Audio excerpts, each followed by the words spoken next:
নবীজি ফরমাইন কোরআন শরীফ তেলাওয়াতের সময় তোমরা খাইন্দো, যদি খান্দন আয় না ফাতাবাকু খান্দনের বান দইয়া কোরআন শরীফ তেলাওয়াত কইরো ফালাকুমুল জান্নাত, তোমরা লাগি জান্নাত ওয়াজিব হইছো।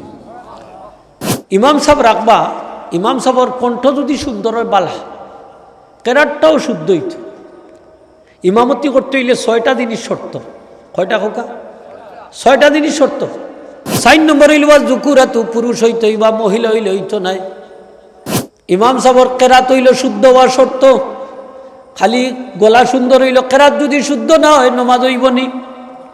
এর লাগি ইমাম সাহেব রাখতে হইলে দেখবা যে ও জায়গাগুলা ঠিক আছে বালা করি হইয়া। আমরা গীতা করি ইমাম সাহেব রাখতে হইলে ইন্টারভিউ লই, মতল্লি সাহেব, সেক্রেটারি সাহেব, কেশিয়ার সাহেব, ও কেশিয়ার সাহেব আপনার কেরাত শুদ্ধ আসেনি, ও মতল্লি সাহেব আপনার কেরাত শুদ্ধ আসেনি। ইমাম সাহেব মিলে না নি মাঝে মাঝে। কিছু ইমাম সাহেব হলেও কিছু গাট্টামিও অভাব দোষ আছে। মাইন করেন না জান, আমি কথাটা কইছি একটু গায়ের জুড়ে আঁকি আতর আন্দাজেও মশলা কটা ছাড়ি দিন আসেনি না নাইলে। এখন রাত 12টাতে আমার ফোন দিয়েছিল সিলেট থাকি, জোলা আমরা ইমাম সাহেব এশার নামাজও খাম করিলছি। আমি কইলাম ওকা তাড়াতাড়ি দোয়ারাইতা যত তো হেন কইলা ইমাম সাহেব ফজরের আগে নমাজ দোয়ারাও কানাইলে আপনার ইমামতি এই আসান বাঁচতে হইলে তো কিছু জিনিস আছে আপনারা ভুল হইতে পারে।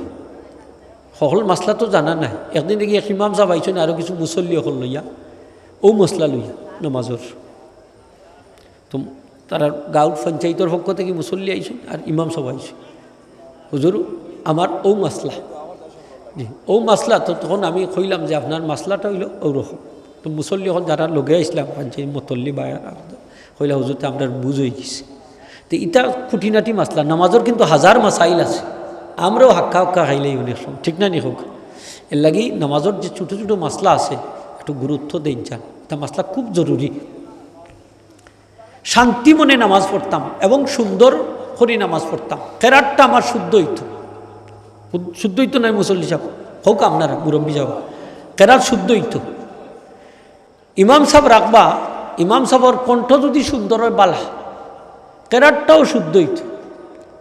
ইমামতি করতে হইলে 6টা জিনিস শর্ত। কয়টা খোকা? 6টা জিনিস শর্ত।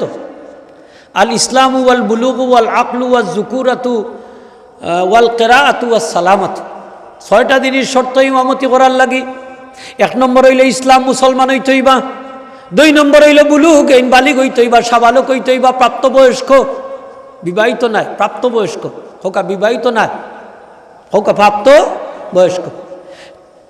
3 নম্বর হইল ওয়াল আকলু, আকল মন হইতে হইবা, ফাগল হইতে পারতা নাই, ঠিক না নি হোক, আকল ঠিক থাকতে হইব। 4 নম্বর হইল ওয়াল জুকুরাতু, পুরুষ হইতে হইবা, মহিলা হইলে হইতো নাই। 5 নম্বর হইল ওয়াল কেরাআতু, কেরাত তো আর বুঝলো কোরআন শরীফ শুদ্ধ থাকতে হইব না কেরাত। আর 6 নম্বর হইল ওয়াস সালামাতু, ইমাম সাহেব বিভিন্ন উজোর থাকি মুক্ত হইতে হইবা হোকা, উজোর থাকি মুক্ত হইতে হইবা। যদি খানা হয়ে যায় এক বেটারি তো মানুষে কুতকুতি করবো, বেড়া আমরা ইমাম সাহেব খানা তে ঠেং এক যারা যদি বাট্টি হয়ে যায় বা লাম্ব হয়ে যায় তে খইবা না নি ইমাম সাহেব লেংলা। খমর যদি এক যারা বেখাতে হয়ে যায় ইমাম সাহেব খমর বেখা, খইবা নেই না হইতা না খইবা, মাইন করেন না যান। সেও যদি আঙ্গুল খাটা থাকে কইবা আমরা ইমাম সাহেব আঙ্গুল খাটা ইমাম, কইবা না নিলে। সে যদি ওল এর লাগি হইল যে ইমাম সাহেব নিকুত হইতা, সালামত থাকতা, বিভিন্ন উজোর থাকি। তবে মাসালা হইল যদি ইমাম সাহেবের ফাও একটু বাট্টি হয়ে যায় অথবা চোখ একটু বেখাতেও হয়ে যায় আর মুসল্লি হলে মান্না নিন গেইন ফরেজগার আল্লাহওয়ালা ইমাম সাহেব হইন, তাহলে তান পিছনে নমাজ পড়লে মকরু হইতো না, হোকা কি তো হইতো না, মকরু হইতো না। আর যদি মুসল্লি হলে তা এটা অপছন্দ করেন তাইলে মকরুহে তানজিহির সাথে আদায়, হোকা মকরুহে তানজিহির সাথে আদায়, ফর্তা ভারবাতে মকরুহে তানজি, মাইন্ড করেন না যান। এগুলো আল্লাহ যারে জেলা বানাইছে হাসানাইনি হোকা, এটা কোনো আইবর বিষয় না। তো ইমাম সাহেবের কণ্ঠটা কেরাতের সাথে কণ্ঠ যদি সুন্দর হয়, নবীজি ফরমাইছেন হুসনুস সাউতে জিনাতুল কোরআন, সুন্দর আওয়াজ হইল কোরআন শরীফের সৌন্দর্য বর্ধক, হোকা সুবহানাল্লাহ। এর লাগে ইমাম সাহেবের কণ্ঠ সুন্দর হইলে কেরাত যদি তাই লাম্বও হলই মুসল্লি হকলের তেমন বেশি কষ্ট হয় না, ঠিক না নি হোকা। হাবিজ সাহেবের কণ্ঠ সুন্দর হইলে মুসল্লি হলে তেলাওয়াত শুনতে আগ্রহ জন্মে, বালা লাগে হোকা, বালা লাগে নেনি। ভালো লাগে। তো ইমাম সাহেব মুত্তাকি পরহেজগার হইলে যখন তেলাওয়াত করবা তাই ওই সময় তান অন্তর থাকি ওই যে আয়াতর অর্থ বুঝবা তখন খান্দন আইব, মন নরম হইব, চৌকেটি ফানি আইব। নবীজি ফরমাইন কোরআন শরীফ তেলাওয়াতের সময় তোমরা খাইন্দ, যদি খান্দন আয় না ফাতাবাকু খান্দনের বান দইয়া কোরআন শরীফ তেলাওয়াত কইরো ফালাকুমুল জান্নাত, তোমরা লাগি জান্নাত ওয়াজিব হইছো। আমার নবীজি অনেক সময় কোরআন শরীফ নমাজও কোরআন শরীফ তেলাওয়াতের সময় খান্তা কিলা খান। উদাহরণ আনছেন ওই যে আমরা ডেকসি রাখি নানি উন্দালো রাখলে আগুন দিলে জাল দিলে দেখছই নানি উতরাই জেলা ফানি উতরায় ওলা খান নবীজি খান্তা এবং ভিতরে ওলা উতরাইতে থাকতো। আল্লাহু আকবার। আর আমরা তো এখন আর ই মজা আমরা পাই না, তেলাওয়াতের মজা পাই না, ঠিক না নি খোকা? ইমাম সাহেবের কেরাত হইল শুদ্ধ হওয়ার শর্ত, খালি গলা সুন্দর হইল, কেরাত যদি শুদ্ধ না হয় নমাজ হইব নি। কি সুন্দর টান দেন ইমাম সাহেব, এক আলিফরে 3 আলিফ 4 আলিফ আসেননি না নাইলা 4 আলিফ লম্বা। ওরে বাপরে, আমি একদিন একখানে নমাজ পড়লাম এশার নমাজ, তো ইমাম সাহেব আলহামদুলিল্লাহ খুব সুন্দর কণ্ঠ, কিলা দেখুন যা আলহামদুলিল্লাহি রাব্বিল আলামিন। আচ্ছা আপনারা হুকাইন আ ক আলিফ লম্বা মাত্রা নাই নি আপনারা, এক আলিফ আইন আলিফ এক আলিফ লম্বা আলামিন বলবো কৌকা সাইবুল আর একটা আছে কণ্ঠ সুন্দর তো দিছে বেটা টান আলামিন। আমি একদিন নামাজ পড়লাম মাগরিবর এক মসজিদও, ইমাম সাহেবের কণ্ঠ খুব সুন্দর, এক আলিফ রে ফাইলে বেটা এক আলিফ ইতা বুঝে না টান।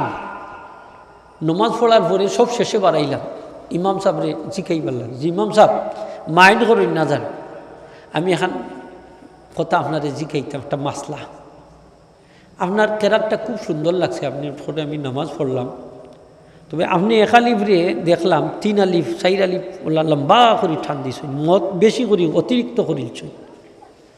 তো আমার এই হুকুমটা হোকা যে মুসল্লি যদি নামাজও কেরাতো অতিরিক্ত মত করেন তাইলে এটার মাসলাটা কিতা, হুকুমটা কিতা? অনেক বেটা আমার মুখ বাই দিয়ে হল সা, তা আমি বললাম আপনি আমার বাই দিয়ে করেন, আপনি কিতাব বাই দিয়ে চাইবা, কিতাব পড়বা, কিতাবও আছে যে মত যদি আপনি এক আলিফর জায়গা 3 আলিফ লম্বা করেন 4 আলিফ করেন অতিরিক্ত নমাজ ফাঁসি দই যাব হোকা নমাজ।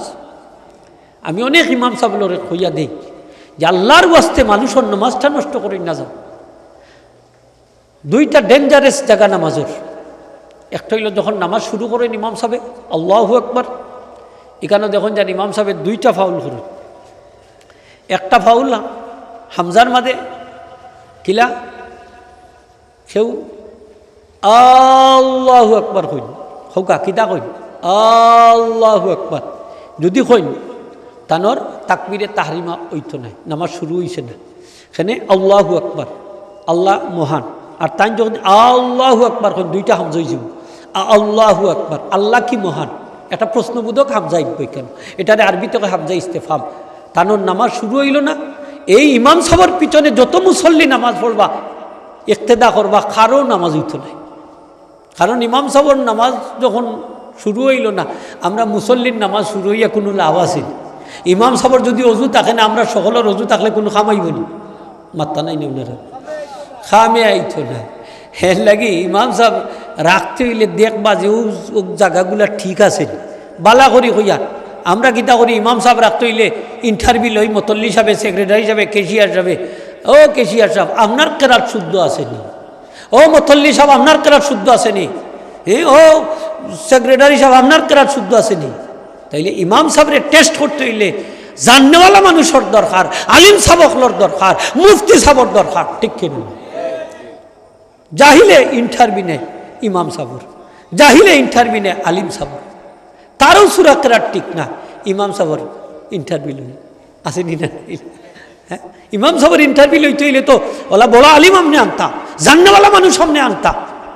আপনি মুয়াজ্জিন সাহেবে আজান দিরা একামত দিরা ভুল করা কোন জায়গায় আপনি কিতা কইবা? আপনারও তো 14টা ভুল আজানোর মাঝে একামতের মাঝে, আপনারও নামাজের সূরা কেরাতের মাঝে 70টা ভুল আছে, আপনি খাতে থরাকছে ডিলিট হয়ে দিয়া, আর জাহিল অকলরে দিছে হাইলাইট হয়ে দিয়া, ঠিক কিনা না হোক, দিছে হাইলাইট হয়ে দিয়া। হাজিরিন একরাম, আল্লাহু আকবার যখন ইমাম সাহেব কইবা তাকবীরে তাহরিমা, তখন আমরা আল্লাহু আকবার কইতাম। ইমাম সাহেব যদি তখন আল্লাহু আকবার, খবরদার এই পিছনে নামাজ পড়েন না, ইক্তেদা করেন, নামাজ হবে না, হবে না, হবে না, কারণ তার নামাজ শুরু হয় নাই। ভালো করে বুঝুন যান। 2 নম্বর হইল ইমাম সাহেব যদি কইন আল্লাহু আকবার, লম্বা করে টান দিছেন, দেখুন যান এখানে মুসল্লি বেশি, তার উদ্দেশ্য হইল মুসল্লি। কিছু মানুষ আছে দেখুন যান আপনার মাঝে, এরা শুরু করবা আল্লাহু আকবার, ইমাম সাহেব তো আল্লাহ হইয়া উফরে দিয়ে উঠা হালি, আর এবারে আল্লাহু আকবার। ইমাম সাহেব তুমি তোমার দাও, আমার আল্লাহ আছে নিনা না। এই ইমাম সাহেবের আগে শুরু করলে সৈন্য না বাদে করছেন? আগে। এই না আল্লাহ রইছেন, হুও হইতে পারছেন না, এবারে আল্লাহু আকবার আছে নিনা নাই। যতজনে ইমাম সাহেবের আল্লাহু আকবরের আগে শুরু করছেন ততজনের নামাজ শুরু হয় নাই, যার শুরু নাই তার শেষ নাই। এরা নমাজ পড়িয়া ইমাম সাহেবের পিছনে নমাজও শরিক নাই, হকা নমাজও শরিক নাই। এই 5 জন উকা 10 জন উকা, এই 10 জনের নামাজ নষ্ট করার লাগি দায়ী খে ইমাম সাহেব, হকা দায়ী খে ইমাম সাহেব হকলে মাইন্ড করেন না, আল্লাহ হচ্ছে হইয়ার। আপনি এটা একটু ব্যালেন্স রাখতা।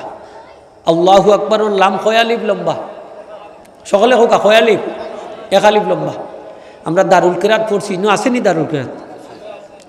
ওতার লাগিও তো দারুল কিরাত, ওয়ারাত্তিলিল কুরআন তারতিলা, তরতিলের সাথে কোরআন শরীফ পড়তা, ও লাগি তো দারুল কিরাত। আমরা পীর মুর্শিদ ফুলতলি সাহেব এই দারুল কিরাত প্রতিষ্ঠা করিয়া আমরা লাগি এহসান করছেন, আজকে আমরা নামাজ খান আমরা শুদ্ধ করি পড়তাম পারলাম, ঠিক কিনা না হোক?